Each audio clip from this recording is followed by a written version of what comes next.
kita seringkali ditempatkan sebagai orang yang menjadi penyebab atau akar masalah, padahal kita justru menjadi korban.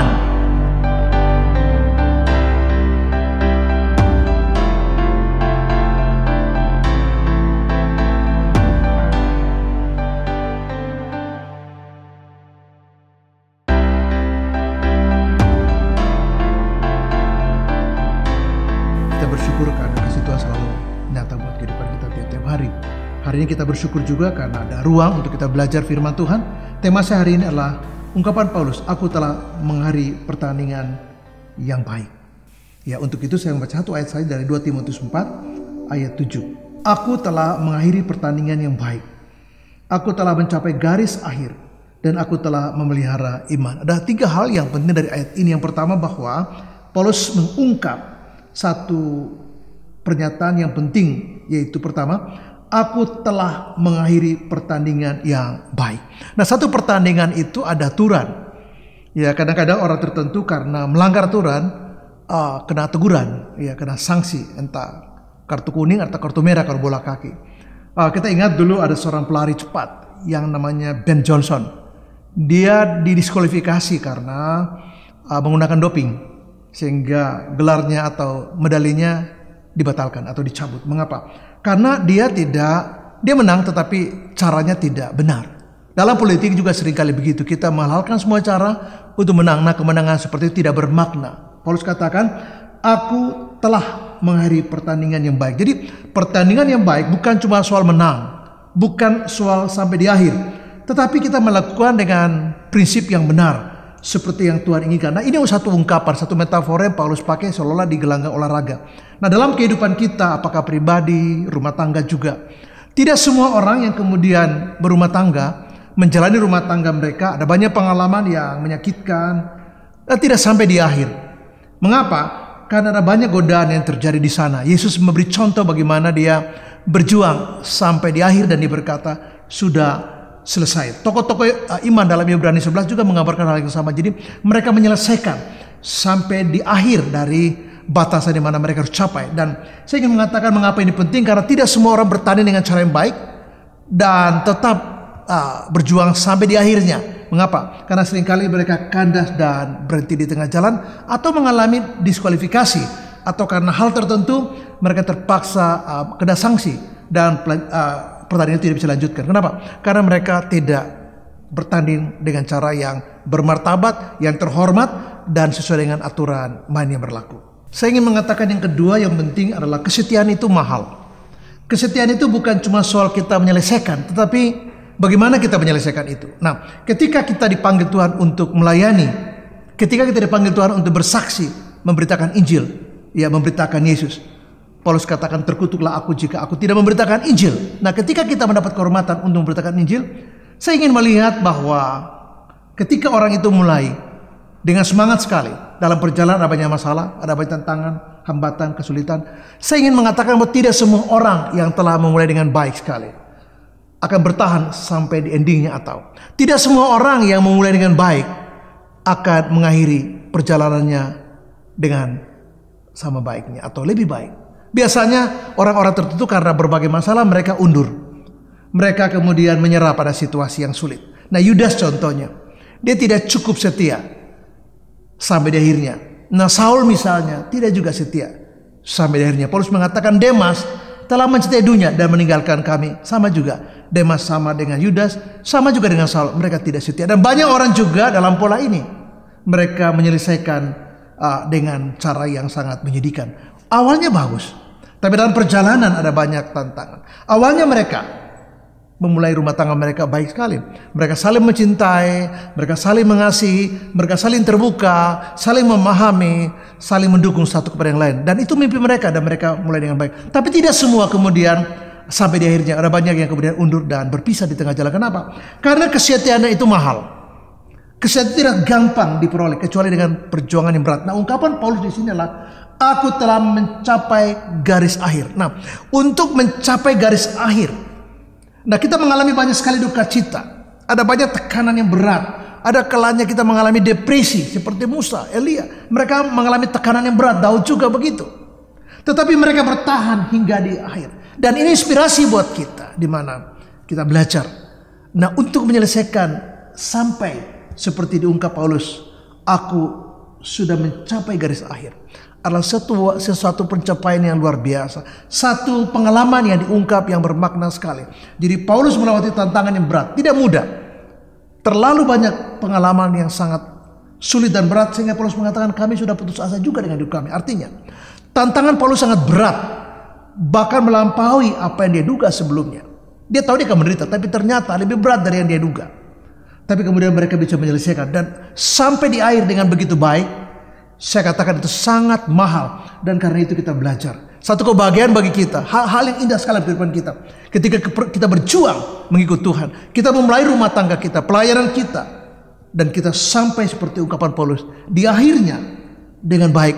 Itu suatu yang mahal dan bermakna. Dan ini Paulus tinggalkan pelajaran yang berharga buat kita di generasi yang kemudian. Hal yang ketiga Paulus katakan di teks ini adalah aku telah memelihara iman. Jadi ada 3 kata telah. Pertama, telah mengakhiri pertandingan yang baik. Yang kedua, telah mencapai garis akhir.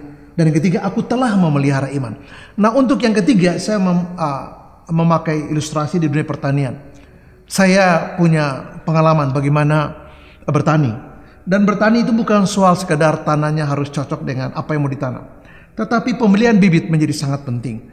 Ketika kita tanam dengan baik, bibit yang baik, tanah yang baik, nah perlu yang namanya perawatan. Nah, untuk perawatan ini justru menjadi kunci setelah mengecek bahwa ini tanah yang tepat, untuk tanaman yang tepat, bibit yang unggul, yang bagus. Tetapi perawatan menjadi hal yang sangat penting. Nah, ketika kita menanam katakanlah cabai atau tomat atau apa saja, maka kita harus betul-betul berusaha keras untuk merawatnya. Ya, usia tanam itu ya sekitar di 3-4 bulan. Nah, selama usia sebelum kita panen, itu perawatannya itu harus intens. Harus sungguh-sungguh diperhatikan. Karena kita harus cek dari hama, air, panas. Tetapi juga dari hal yang lain, yaitu pencurian. Nah, kalau kita tidak memperhatikan hal-hal ini, maka sebaik apapun tanahnya, sebaik apapun bibitnya, kalau perawatannya, pemeliharaannya tidak sepadan atau tidak sesuai, tetap di endingnya kita akan sulit. Nah, Paulus mengatakan bahwa aku telah memelihara iman. Nah, iman itu harus dijaga, dirawat. Bagaimana cara merawat iman? Nah, kita harus selalu berada di jalan yang benar. Nah, sehingga kehidupan kita selalu terpelihara. Apakah itu berarti kita bebas dari masalah? Justru tengah-tengah masalah, iman kita diuji dan betul-betul teruji. Nah, kalau kita menghadapi masalah, maka ini satu ruang di mana kita belajar banyak. Ini satu kesempatan di mana iman kita ditakar ulang, disaring ulang. Nah, Paulus mengatakan dia telah memelihara iman. Nah, memelihara iman satu komitmen yang penting dalam kehidupan Paulus. Dan kita belajar dari ungkapan Paulus bahwa dia telah memelihara iman dengan baik. Nah, iman itu bisa kemudian rusak. Iman itu bisa kemudian kandas. Iman itu bisa kemudian menyimpang. Mengapa? Karena kita tidak merawatnya dengan baik. Salah satu cara yang terbaik buat merawat adalah kita tetap dalam pelayanan. Kita tetap di sana. Itu seperti dalam tracknya. Kita selalu dalam relasi yang harmonis dengan Tuhan. Dan dengan demikian, kita seperti ya aki atau handphone yang jangan lupa untuk selalu dicas. Kalau tidak, satu hari dia punya baterainya akan menjadi lemah dan akhirnya mati. Nah, iman juga seperti itu. Kalau iman tidak dirawat, mungkin seperti yang Paulus katakan, kita tidak sampai di akhirnya. Nah, Paulus sampai di akhir melakukan yang terbaik dan imannya tetap terpelihara dengan baik. Tidak harus menjadi kandas, tidak harus menjadi buyar, apalagi menyimpang seperti Yudas, seperti Saul, seperti Demas yang kemudian tidak sampai di akhirnya. Kenapa? Karena mereka mengabaikan aspek penting, yaitu mereka harus merawat iman mereka. Siapa yang merawat iman kita? Ya, kita sendiri. Komitmen kita kepada Tuhan itulah menjadi kunci untuk merawat iman kita, memelihara iman kita seperti yang diungkap Paulus dalam teks ini. Saya ingin menutup dengan mengatakan begini. Kalau ini ungkapan Paulus secara personal, maka saya mengakhiri dengan mengutip satu pengalaman dari jemaat Tuhan di Smyrna. Di Wahyu pasal 2, ya, Tuhan Yesus berfirman lewat Rasul Yohanes kepada jemaat di Smyrna, satu dari 7 jemaat di Asia Kecil. Yaitu apa? Tuhan menekankan kepada mereka untuk setia sampai akhirnya. Nah, kesetiaan mereka menjadi sangat tidak mudah karena mereka mengalami banyak sekali aniaya dan fitnah. Iya, mereka difitnah kiri dan kanan. Ada orang-orang yang seolah-olah menjustifikasi mereka yang terus-menerus memfitnah mereka. Dan untuk bertahan di tengah fitnah ini, saya harus katakan bahwa ini tidak gampang. Tapi jemaat ini diingatkan oleh Tuhan Yesus supaya mereka setia sampai akhirnya. Dan kesetiaan kita di tengah-tengah kesulitan seperti ini, ancaman seperti ini, fitnah seperti ini, seringkali gereja juga difitnah. Kita seringkali ditempatkan sebagai orang yang menjadi penyebab atau akar masalah, padahal kita justru menjadi korban.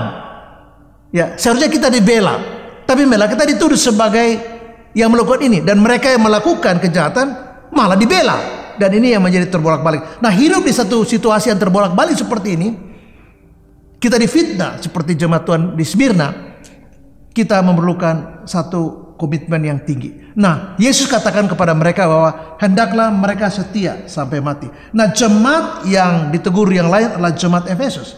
Jemaat Efesus adalah jemaat yang pada awalnya sangat dipuji karena mereka punya cinta yang begitu tulus, begitu dalam, begitu indah kepada Kristus. Tapi dalam perjalanan, cinta mereka kemudian meluntur.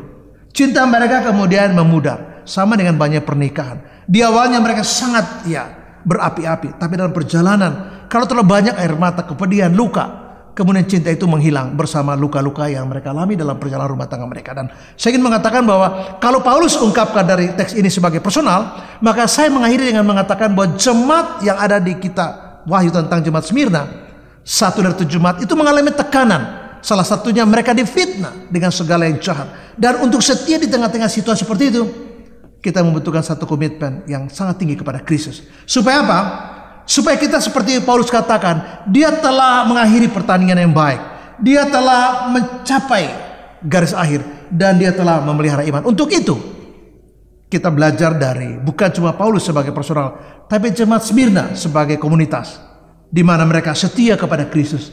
Walau begitu banyak tantangan, begitu banyak pergumulan, begitu banyak persoalan, dan seringkali air mata bertebaran di sana sini karena mereka difitnah dengan fitnah-fitnah yang jahat dan keji. Tapi mereka harus melewati itu. Apakah Tuhan tidak ada? Tuhan ada. Apakah Tuhan tidak bertindak? Tuhan bertindak. Hanya caranya berbeda dengan apa yang kita anggap. Bertahanlah sampai di akhirnya, karena untuk bertahan sampai akhir, saya katakan di poin yang kedua, kesetiaan itu mahal. Untuk memulai dengan baik, mengawali dengan baik itu sulit.